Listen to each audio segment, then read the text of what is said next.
There is a goofy, wacky tobacco premium credit card out there that you have never heard of, I promise you. Today, we are going to tell you all about it. My name is Sean, and I'm here with my co-host. Hi everyone, I'm Sherwin on the Credit Card BS podcast. Today we're going to be talking about a very esoteric card, and that is the Citizens Summit Reserve World Elite Mastercard. This is a credit card issued by Citizens Bank, and it comes in at a $295 annual fee. So a sort of semi-premium credit card.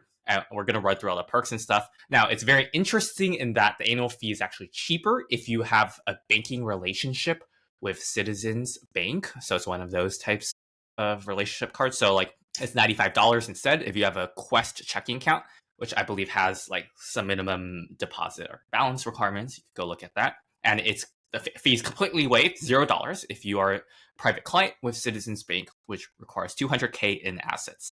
So let's talk about the multipliers first. So this is all cash back because they don't have like transfer partners or anything.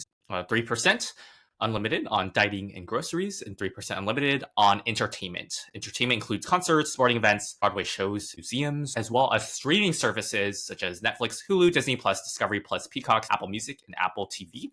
And then 1.5% unlimited cash back on everything else, no foreign transaction fee. Sean, are these multipliers compelling, competitive, etc.? I mean, I wouldn't really say so. I think there are other cards that hit a lot of these, right? You have cards that give you like a base 2% cash back on everything. You have cards that give you 3% on dining. These are not particularly attractive multipliers. I wouldn't say they're like horrifically bad or anything like that, but I wouldn't necessarily say anything here is specifically super standout. Sure. I mean, I would say the 3% dining, groceries, and entertainment is pretty solid if you're not interested in travel or like the travel partner transfers, right? Like the Capital One Saver One, for example, has 3x on dining, grocery, entertainment, and it's also a cashback card. But the key difference is like you can transfer that cash back into VentureX miles, which gives you more value when you transfer to airline and hotel partners. This doesn't have that. I feel like if Citizens somehow had some decent transfer partners, like 3x on dining, groceries, entertainment, and 1.5x on everything is competitive, right? These are not bad multipliers. It's just like in the face of the competition of like other banks with travel partners, transfer partners, like it doesn't stand out more than them. But, not to say that this is bad per se. Now let's talk about the credits. So it's kind of like everything everywhere all at once, So let's start with like the annual travel credit. So you get $120 in annual statement credit, but it's $10 per month on eligible travel purchases. Includes airlines, trains, hotels, resorts, local mass commuter transportation, ferries, trains. So pretty flexible. It's kind of like a CSR credit where any travel thing will just trigger it.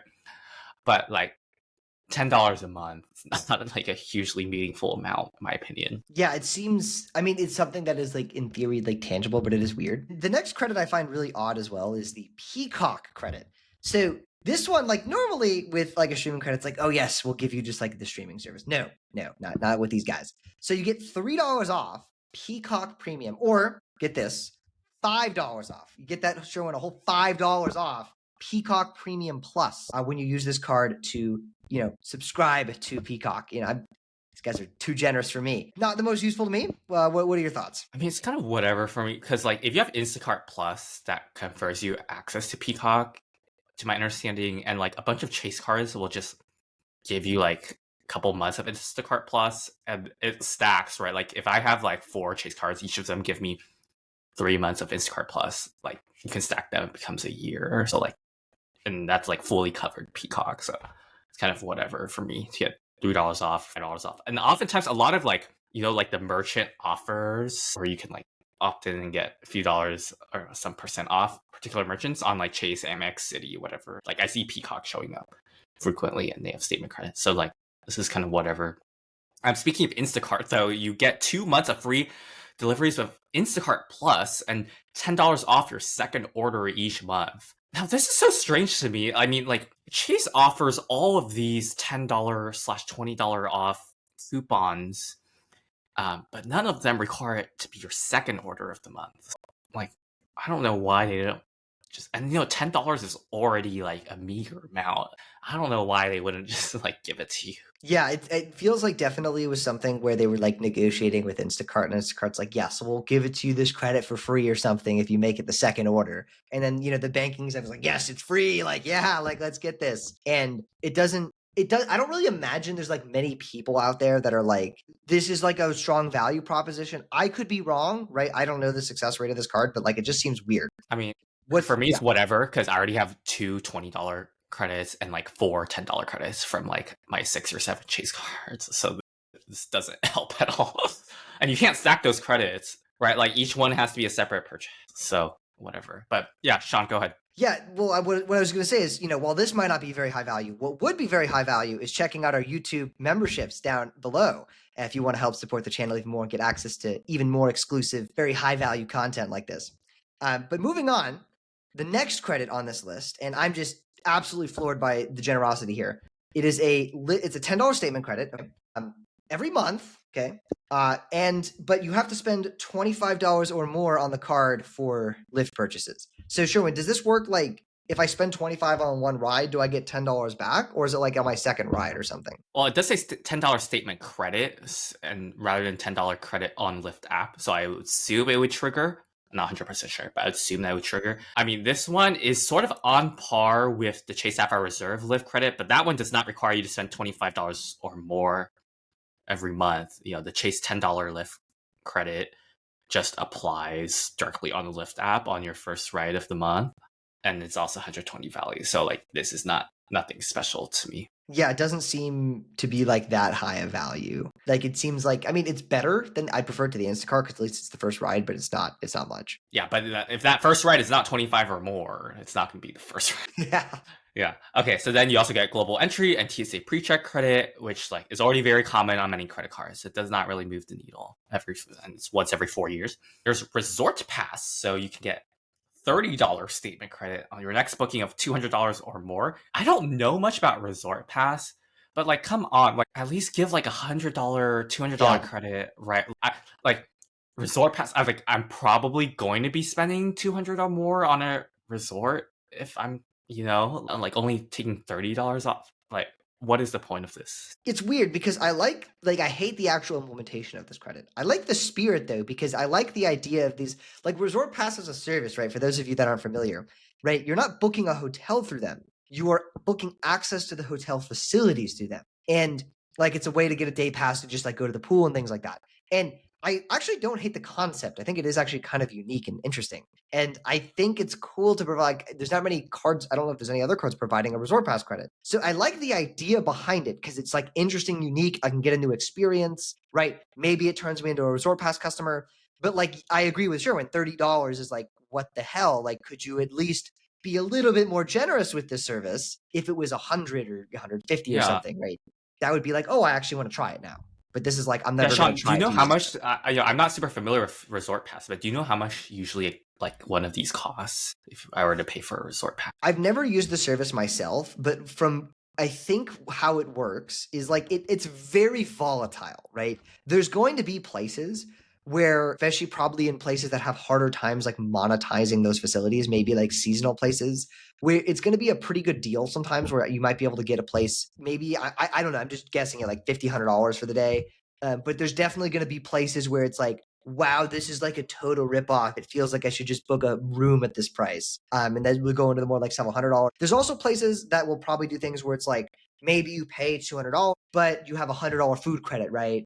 Or something like that. Or like you get a cabana, where those I'm actually like more open to because at least you're getting something back of value and not just purely paying for the facilities. But it's a very hit or miss, very market dependent, service, because it's really going to depend on how well the hotel's already able to hit capacity and already monetize those, facilities. Yeah, I think this is just a huge missed opportunity, right? Like if Resort Pass and Citizens took this deal seriously, like I think it also benefits Resort Pass to give a generous credit here, because then it could like bring new people like myself who aren't familiar with it into the program. Like if you just gave me $100 to $150 per even, right? Like I would like try to use it because I'm like, oh, it's a coupon. I need to use it within the year. Otherwise, I wasted money. It was part of my annual fee. It's like, oh, I tried it. I actually liked it. I might actually pay money for this in the future.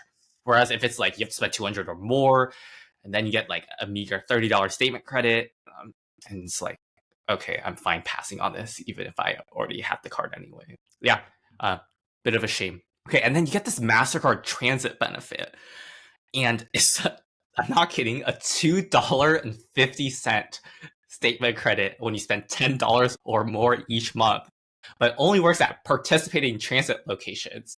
So I'm actually out of luck because I'm like based in San Francisco Bay Area. It's like a huge sector, but it's like not in here. So you have to be in Dallas, Chicago, Miami, or Philadelphia, or Boston. And like even if you're in one of these, you're getting $2.50 per month if you spend $10. Dude, they don't even have New York on here. Like, this is such a weird benefit. Or like Seattle, yeah, like it's very strange. Yeah, so, like I think they have deals with these particular great. public agencies, right? Which is fine, but like it's only $2.50 anyway. Like I feel like citizens can afford to just like dole that out on their own dime to include other transit things. Like sure, like maybe they can actually get the subsidy from these few cities, but I think like it's worth it for them to like give it out like on their own cost to. I don't know. It's just like such a trivial amount. It puzzles me why this is even a perk. Yeah, I mean, I think it's just to probably like get people to use this card. Like, I would imagine if I'm in their head is like, this is not a perk that's supposed to get people to like sign up for the card, right? It's more of like someone already has this card. We want them to be using this for the transit system. I don't really know why like citizens would care about that much. Maybe just to have it like recurring card in their wallet. I don't really get necessarily why these transit authorities like would want to subsidize this particular card, but yeah, okay.